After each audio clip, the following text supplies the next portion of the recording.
Dans la relation de complicité, en fait, c'est un cursus d'éducation pour le cheval et de développement personnel pour le cavalier. Donc c'est vraiment ça qui est à la base, qui est l'essence même de la relation de complicité. L'idée, c'est d'entretenir ce lien avec le cheval qu'on peut avoir et qui est merveilleux en fait.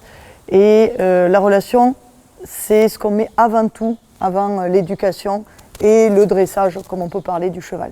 C'est vraiment la base, la source de ce qu'on fait avec les chevaux. On peut avoir la meilleure technique du monde et en fait, à un moment donné, on va plafonner parce qu'il va manquer ce savoir-être, le fait de comprendre comment fonctionne le cheval, comprendre comment on va lui expliquer au mieux en fait ce qu'on attend de lui pour que ce soit facile pour lui et du coup ça devienne facile pour nous. Et effectivement, il y a des très bons techniciens, mais qui ne sont pas dans la relation avec le cheval. Alors on en trouve pas mal en compétition, mais pas que, qui utilisent le cheval. C'est vraiment le mot utilisé, qui l'utilisent ou pour se faire plaisir, ou comme faire valoir. Et c'est vraiment pas du tout nous ce qu'on recherche en tout cas et ce qu'on transmet aux personnes. Alors des cavaliers principalement. On a des cavaliers qui viennent de partout en France et même en Europe francophone.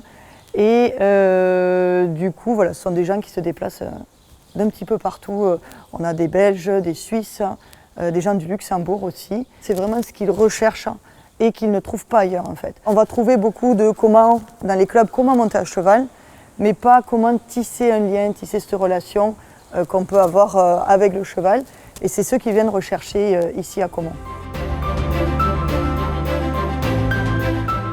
Alors comment ça se passe? Je vais dire c'est facile.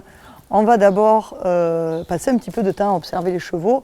Alors les gens viennent acheter des chevaux principalement chez nous et ensuite on les accompagne à tisser cette relation avant de récupérer le cheval chez eux. Et on va regarder un petit peu les liens qui se font, on va les visiter dans les prés.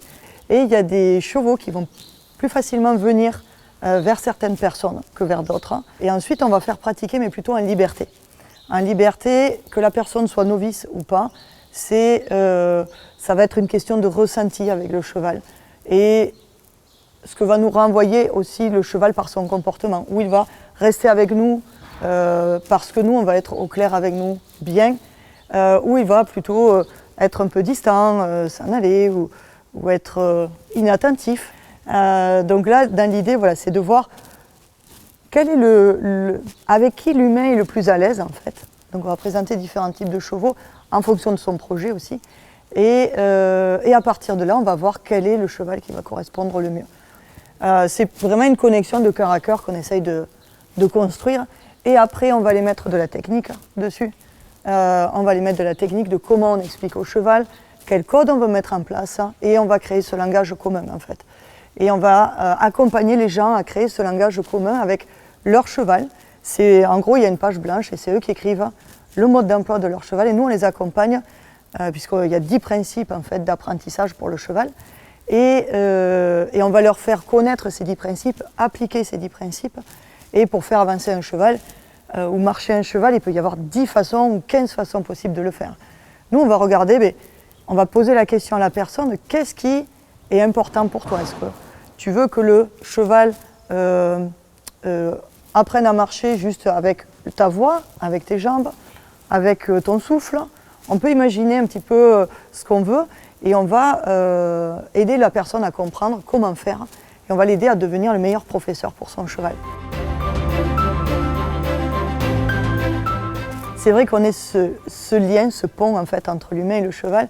On est à cette, je ne sais pas si c'est une limite là, mais enfin, à ce point de rendez-vous-là, parce que les chevaux, ce que je vous disais tout à l'heure, il y a un cheval, là on lui apprend, on lui apprend à vivre dans le monde humain aussi, à faire en sorte de pouvoir se laisser attraper, mettre un licol. Il y a des chevaux qu'on accueille qui sont de très bons chevaux, très beaux chevaux, mais qui n'ont pas l'habitude de l'humain, et on les habitue à être manipulés pour que ce soit sécuritaire pour l'humain, sécuritaire pour eux, parce que si, par exemple, ils ont un problème de santé et qu'on peut ni les attraper, ni les monter dans un camion, ni leur prendre la température et les ausculter, ils sont voués à mourir, quoi. Comme les chevaux sauvages, qui sont plus sauvages, qui ont été remis à l'état sauvage, Mais du coup, voilà, l'idée c'est de leur faire comprendre qu'on ne leur veut pas de mal et que c'est important qu'on puisse les caresser partout, les manipuler de manière